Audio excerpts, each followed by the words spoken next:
বিভক্ত হয়ে যেও না, বরং সবাই মিলিত হয়ে ঐক্যবদ্ধভাবে আল্লাহর দ্বীনকে কায়েম করার জন্য চেষ্টা করো।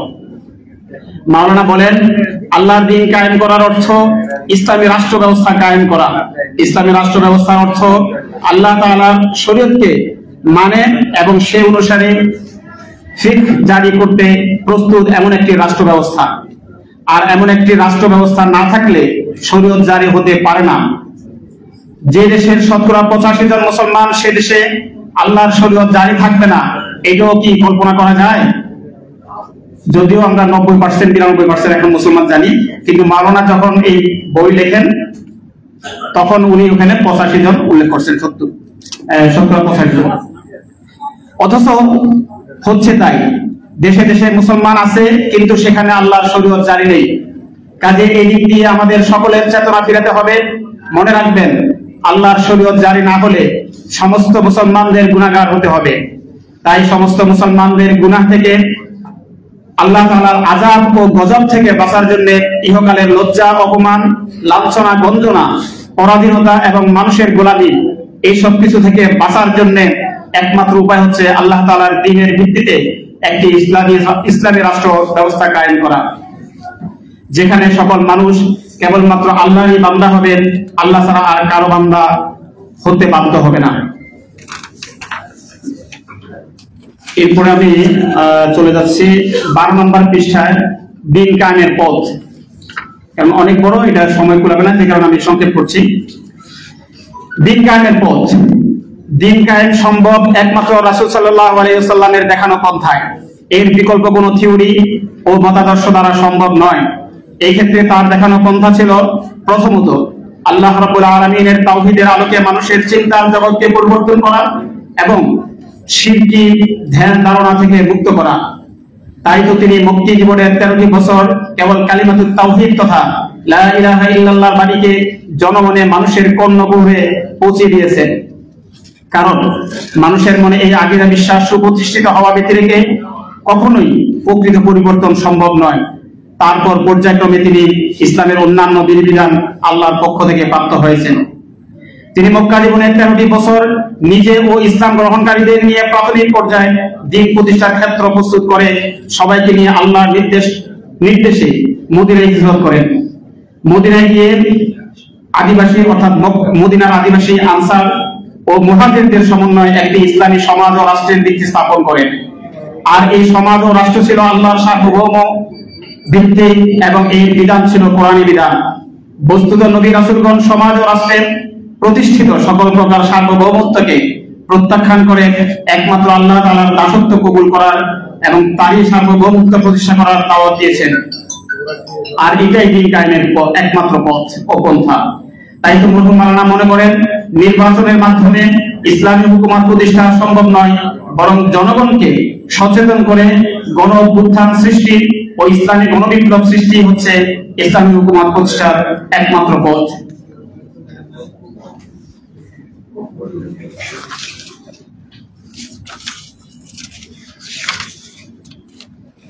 এরপরে 18 নম্বর পৃষ্ঠা, গণতন্ত্র বনাম আল্লাহর সার্বভৌমত্ব প্রতিষ্ঠার আন্দোলন।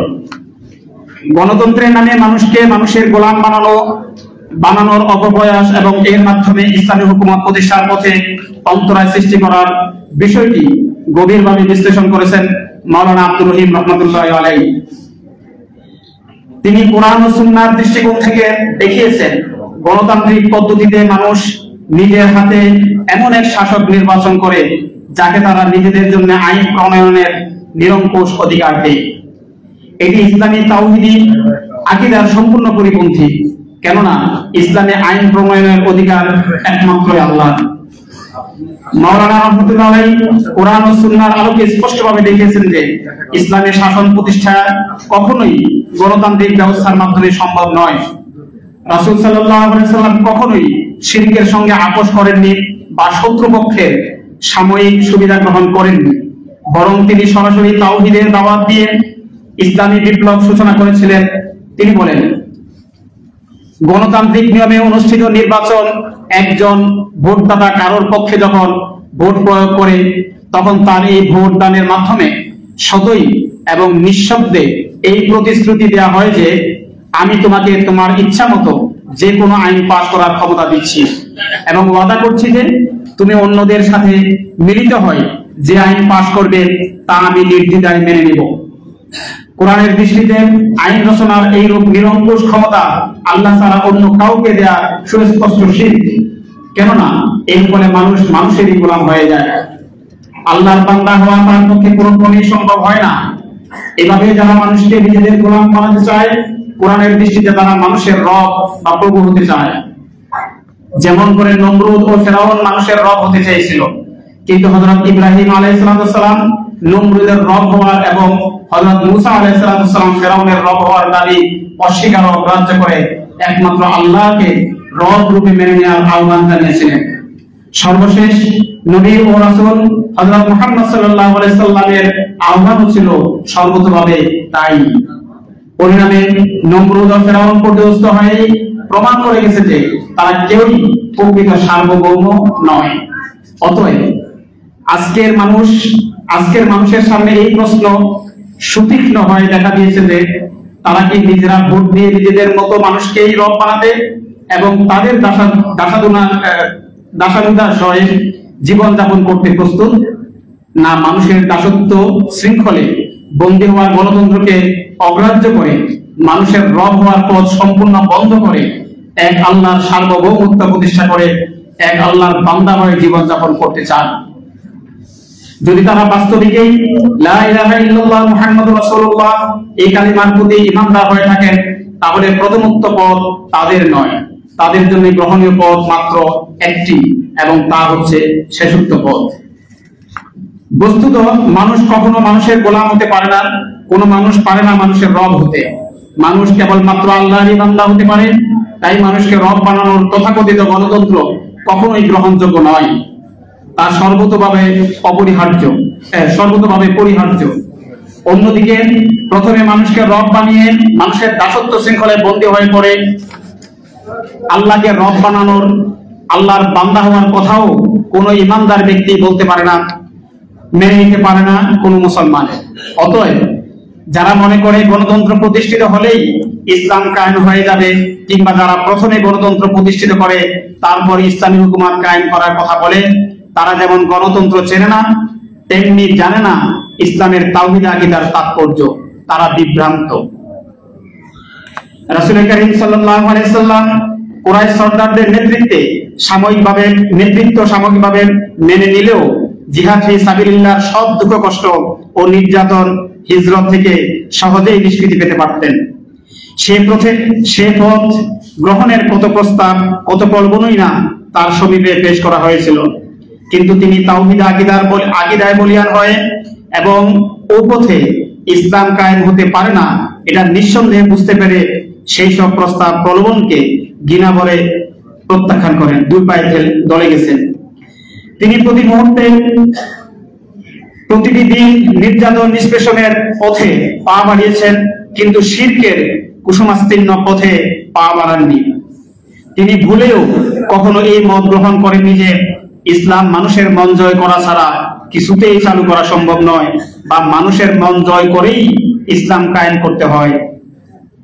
কুরাইশ সরদারের দাবি ও প্রস্তাব মেনে নিলে নবী করিম সাল্লাল্লাহু আলাইহি সাল্লাম তাদের মন জয় করতে পারতেন, কিন্তু তা তিনি প্রত্যাখ্যান করে তাদের মন জয় না করেই সোজাসুজি ও সরাসরি ভাবে জনগণের সামনে ইসলামের বিপ্লবী দাওয়াত পেশ করতে থাকলেন।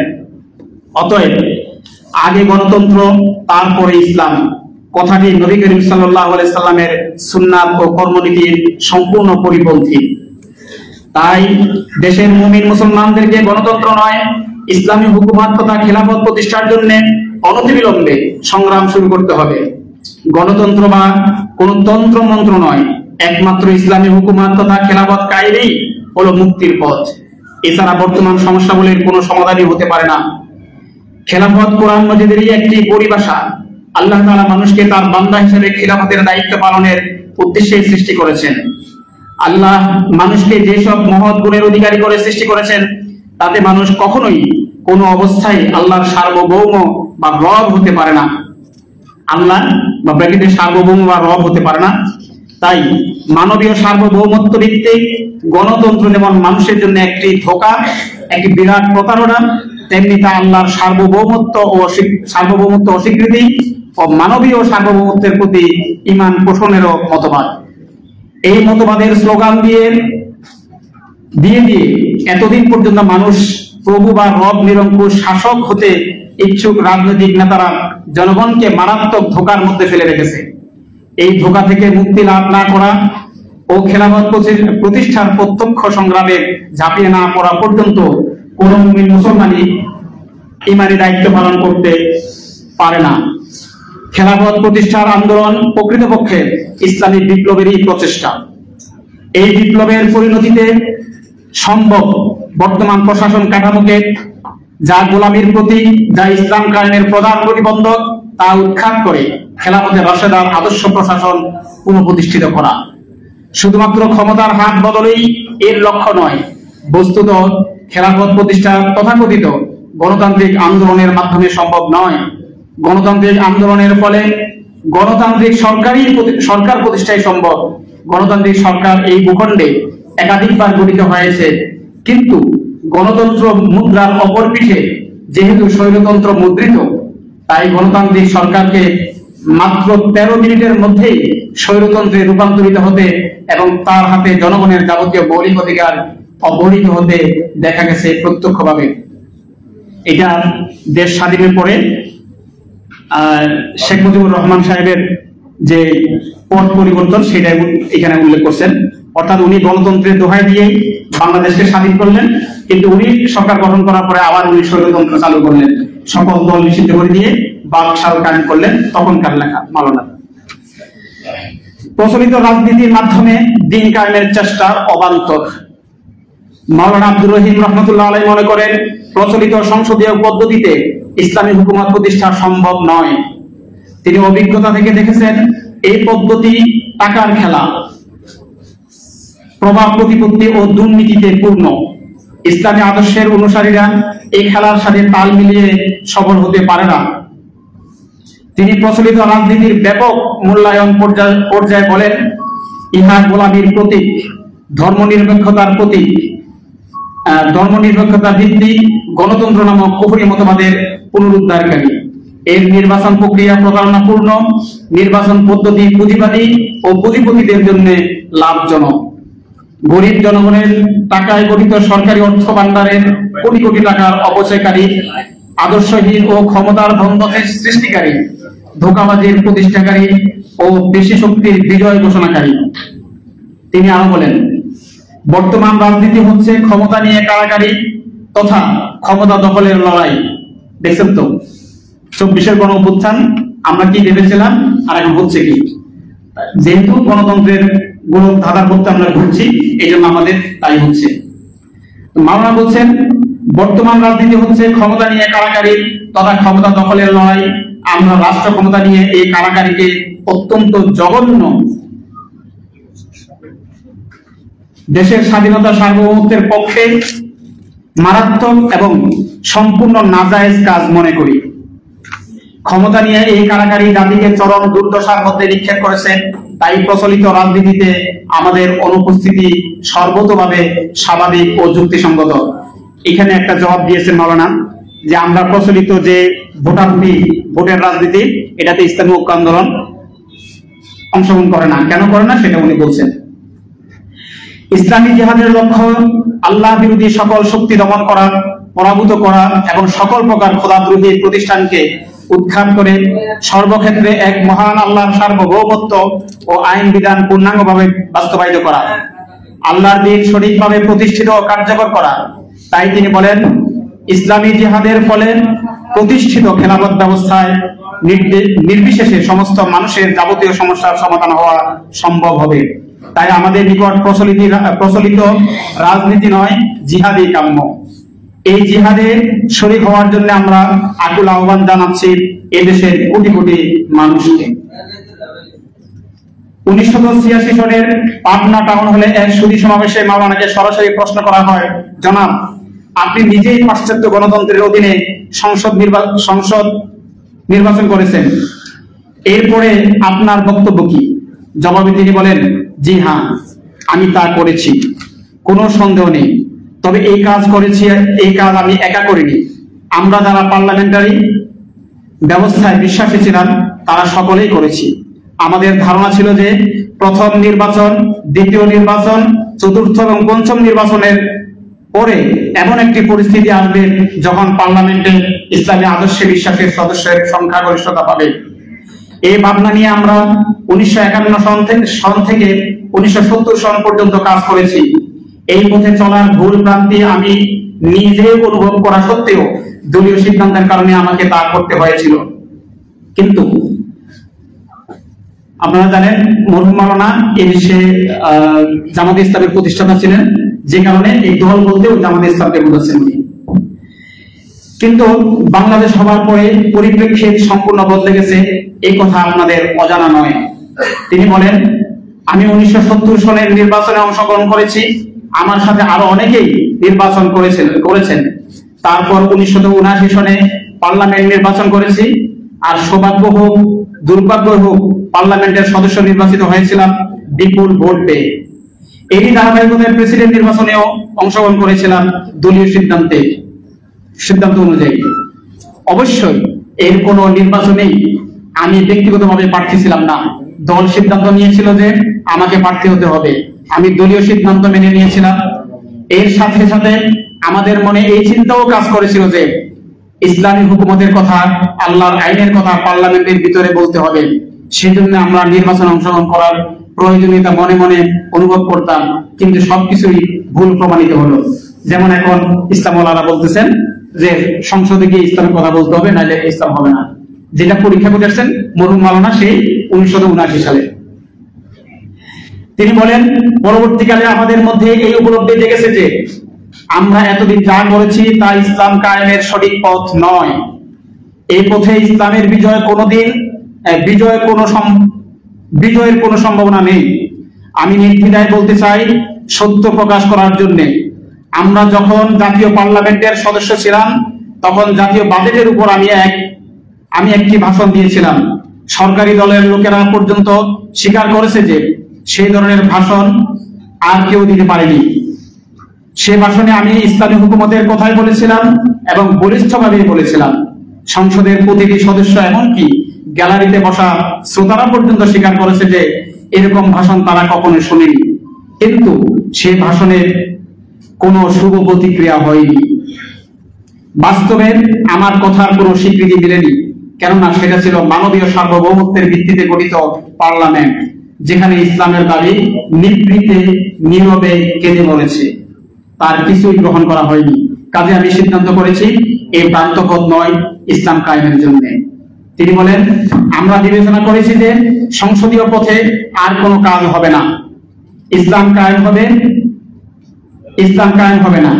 তাই এই পথে চেষ্টা করা, সময়, শ্রম ও অর্থ ব্যয় করা হবে একেবারেই অর্থহীন। 25 নম্বর পৃষ্ঠা। দিন প্রতিষ্ঠায় দীর্ঘদিনের ব্যর্থতা ও সঠিক পথের সন্ধান। গণতন্ত্রের কূটকৌশল কিংবা মানব সৃষ্ট নানা প্রথা ইসলামের সত্যিকারের বিজয় আনতে সক্ষম নয়। আল্লাহ নির্ধারিত পদ্ধতিতে একমাত্র প্রকৃত পথ, এবং সে পথটি শুধুমাত্র রাসূল সাল্লাল্লাহু আলাইহি সাল্লামের অনুসরণেই সফলতা লাভ করতে পারে। আমাদের প্রচেষ্টা কিংবা শক্তিশালী দল গঠন, সংখ্যার জোর এইসবের পরিবর্তে আল্লাহর উপর পূর্ণ আস্থা এবং রাসূলের পথের অনুশীলনই ইসলাম প্রতিষ্ঠার মূল চাবিকাঠি। কোরআন ও হাদিসের নির্দেশনার ভিত্তিতে যদি সত্যিকার ভাবে ইসলাম প্রতিষ্ঠার আকাঙ্ক্ষা রাখি, তবে রাসূল সাল্লাল্লাহু আলাইহি সাল্লামের পথের বাইরে কোনো বিকল্প পথ খুঁজে পাওয়া সম্ভব নয়। যতদিন না আমরা সেই সঠিক পথের দিকে ফিরে আসবো, ততদিন পর্যন্ত আমাদের লক্ষ্য অর্জন সম্ভব হবে না বা অসম্ভব। মাওলানা আব্দুর রহিম রাহমাতুল্লাহ আলাইহি যথার্থ বলেছেন, আমরা অতীতে যে কাজ করেছি তার পন্থা বা পদ্ধতিতে ভুল ছিল, যার কারণে দীর্ঘ 50 বছর যাবৎ কাজ করেও কোনো রেজাল্ট বা ফলাফল আমরা দেখতে পাইনি বা দেখাতে পারিনি। তাই বলা যায় কোনো কিছুই চাইলেই যে পাওয়া যাবে এমন কোনো পথ নেই, এমন কোনো কথা নেই, যতক্ষণ পর্যন্ত তার সাথে সাথে তাকে পাওয়ার সঠিক প্রক্রিয়া অবলম্বন করা না হবে। যদি সেটা করা হয় তবে হয়তো আমরা তার আশা করতে পারি, অন্যথায় নয়। ইসলাম প্রতিষ্ঠার জন্য এতদিন ধরে দেশে যে প্রক্রিয়া বা পদ্ধতিতে কাজ করা হয়েছে সেটা ছিল পশ্চিমী ধাঁচের গণতান্ত্রিক পন্থা। এখনো এই পদ্ধতিতে অনেকেই কাজ করছেন। এখানে যে সিস্টেম রয়েছে তাতে ভোটাভুটির ব্যবস্থা রয়েছে, নির্বাচনের ব্যবস্থা রয়েছে, পার্লামেন্টের ব্যবস্থা রয়েছে এবং পরবর্তী সরকার গঠন করার ব্যবস্থাও রয়েছে। দীর্ঘকাল ধরে এই সব কিছু হচ্ছে এবং হয়ে আসছে, এবং যারা এই পদ্ধতিতে কাজ করছেন তারা এই ফল পাচ্ছেন। কেননা গণতান্ত্রিক সিস্টেমের এটাই পন্থা এবং এটাই পরিণতি। এখানে অন্য কোনো জিনিস আশা করা মূর্খতারই লক্ষণ। কারণ মুখে যতই আমরা ইসলামের কথা বলি না কেন, কার্যত প্রক্রিয়া বা পন্থা যা অবলম্বন করা হয়েছিল সেটা ইসলামের ছিল না, তাই ইসলাম হয়নি। কোন একজন বিদর্ভী যদি, একটা উদাহরণ দিচ্ছেন, কোন একজন বিদর্ভী যদি কাঁঠাল গাছ উৎপন্ন করার জন্য কাঁঠালের বীজ বপন করে, তাহলে সেখানে কাঁঠাল গাছই উৎপন্ন হবে এবং ফল হিসেবে কাঁঠালই পাবে। আম বা অন্য কোনো ফল সে গাছে উৎপন্ন হবে না। এটি একটি চিরাচরিত কথা। সেভাবে দাড়ি টুপি পাগড়ি নিয়ে যদি কোনো মুসলমান ওই কাঁঠালের বীজ বপন করে, তবে সেও একই ফল পাবে। তার পক্ষে অন্য কিছু আশা করা আহাম্মকি ছাড়া আর কিছুই হতে পারে না। তাই বলছি, যেখানে সব রাজনীতিক মহলেই কাজ করছে গণতন্ত্রের জন্য, আবার এই গণতান্ত্রিক ব্যবস্থাকে আরো জোরদার করার জন্য নতুন নতুন টেকনিকও এখন অবলম্বন করা হচ্ছে। সেখানে দাড়ি টুপি পাগড়ি নিয়ে একই পন্থা অবলম্বনকারী লোকেরা যদি বলে আমি ইসলাম প্রতিষ্ঠার জন্য চেষ্টা করছি, তাহলে তাকে পাগল বা নির্বোধ বললে কি খুব বেশি বলা হবে? সুতরাং দেখা যায় সব রাজনীতিকে চাচ্ছে গণতন্ত্র, আর হচ্ছেও গণতন্ত্র। প্রকৃতপক্ষে ইসলাম তো কেউ চাচ্ছে না, তাই ইসলাম হচ্ছেও না। অথচ ইসলামের নামদারি কিছু লোক কিভাবে মানুষকে বোকা বানাচ্ছে ইসলামেরই নাম নিয়ে। এই কথাটি পরিষ্কারভাবে অন্য কেউ বুঝতে না পারলেও আমরা বুঝতে পারছি, এবং এই জন্য আল্লাহ শুকর আদায় করছি। এই প্রসঙ্গে আরেকটি কথা না বলে পারছি না, তা হলো গণতান্ত্রিক মতবাদ কোনো খোদাই বিধান নয়। এটি মানুষের তৈরি একটি মতবাদ, যেখানে আল্লাহকে নানাভাবে অস্বীকার করা হয়েছে। বলতে গেলে এটি একটি কুফরি ও অপবিত্র মতবাদ।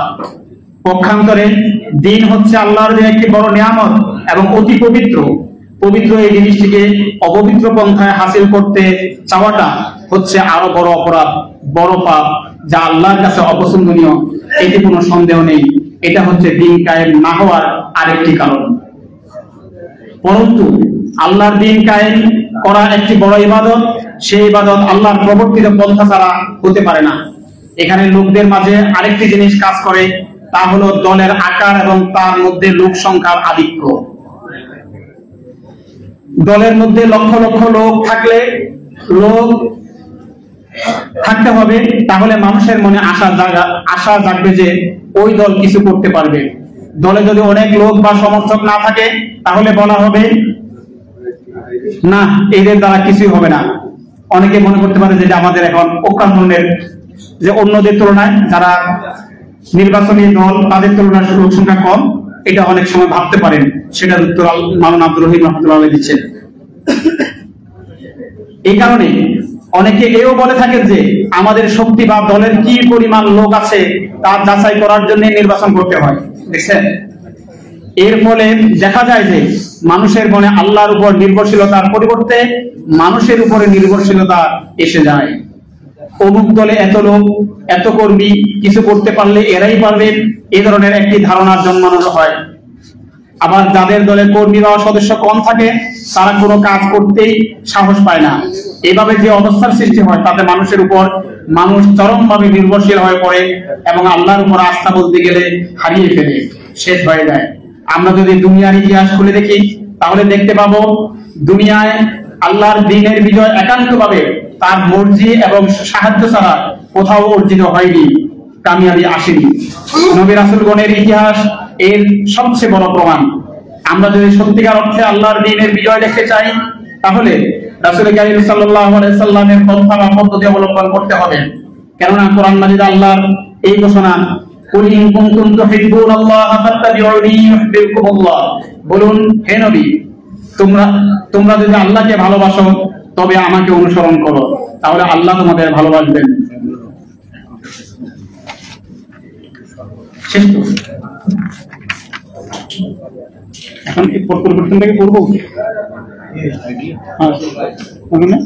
তাহলে আমানত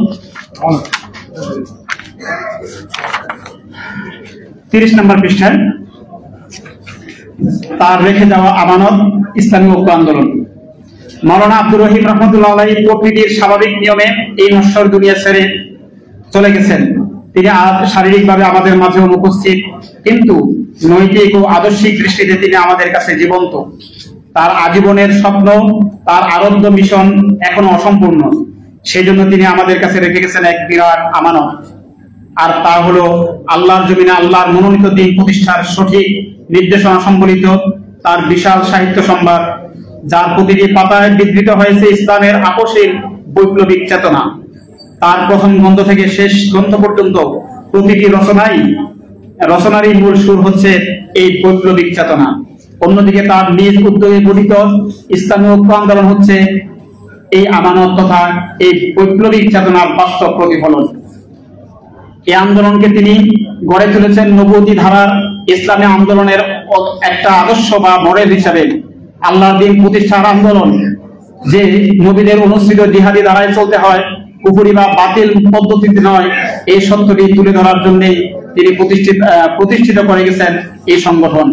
কাজেই মাওলানা আব্দুর রহিম রহমতুল্লাহ আলাইহিকে ভালোবাসা, তার প্রতি ভক্তি শ্রদ্ধা নিবেদন করার অর্থ হচ্ছে তার এই আমানতকে মনে প্রাণে ধারণ করা এবং একে সফল করে তোলার লক্ষ্যে আপন শক্তি সামর্থ্যকে নিয়োজিত করা। সমাপনী। বাংলাদেশে ইসলামী সমাজ প্রতিষ্ঠার আন্দোলনের ইতিহাসে এবং ইসলামী রাজনৈতিক আন্দোলনের ইতিহাসে মাওলানা মুহাম্মদ আব্দুর রহিম ছিলেন অগ্রগতির এক বিচক্ষণ সিপাহসালার। 20 শতকের বৈজ্ঞানিক বিচার বিশ্লেষণের দৃষ্টিতে রাজতন্ত্র, গণতন্ত্র ও সমাজতন্ত্র প্রভৃতি রাষ্ট্রনীতির চরম ব্যর্থতা ও ধ্বংসকারিতা জনিত অভিজ্ঞতার আলোকে তিনি ইসলামী সমাজ ও রাজনীতির শাশ্বত ও কালজয়ী ভূমিকা তুলে ধরতে সচেষ্ট হয়েছেন। তিনি এই কথা বুঝাতে সক্ষম হন যে আজও মানুষের প্রকৃত মুক্তি ও সার্বিক কল্যাণ একমাত্র ইসলামী জীবন বিধান তথা ইসলামী সমাজ, রাজনীতি, অর্থনীতি ও রাষ্ট্র ব্যবস্থাতে নিহিত। তিনি মানুষের ভ্রুকুটি, ক্ষমতাবানদের অত্যাচার, নির্যাতন, কষ্ট, যাতনা, জেল জুলুম উপেক্ষা করে ইসলামী সমাজ তথা আল্লাহর জমিনে আল্লাহর আইন প্রতিষ্ঠার সংগ্রামে নেতৃত্ব দিয়েছেন। লোভ লালসার ঊর্ধ্বে থেকে তিনি দিন প্রতিষ্ঠার সংগ্রামকে জীবনের মিশন হিসেবে গ্রহণ করেছিলেন। ইসলামী বিপ্লবের লক্ষ্যে আমরণ লড়াই করেছেন। তিনি বিশ্বাস করতেন সকল প্রকার কুসংস্কার, পাপ, পঙ্কিলতা, অপরাধ, অশান্তি থেকে একমাত্র ইসলামী বিপ্লবই মানুষকে মুক্তি দিতে পারে, আর সেই বিপ্লব হতে হবে রাসূল সাল্লাল্লাহু আলাইহি ওয়াসাল্লামের অনুসৃত পথে। সেই পথ হচ্ছে দেশের সাধারণ মুসলমানকে ইসলামে উদ্বুদ্ধ করে গণজাগরণ, গণসংগঠন ও গণ অভ্যুত্থানের মাধ্যমে ইসলামী গণবিপ্লব সাধন। ওয়া মা তাওফীক ইল্লা বিল্লাহ। আসসালামু আলাইকুম ওয়া রাহমাতুল্লাহ।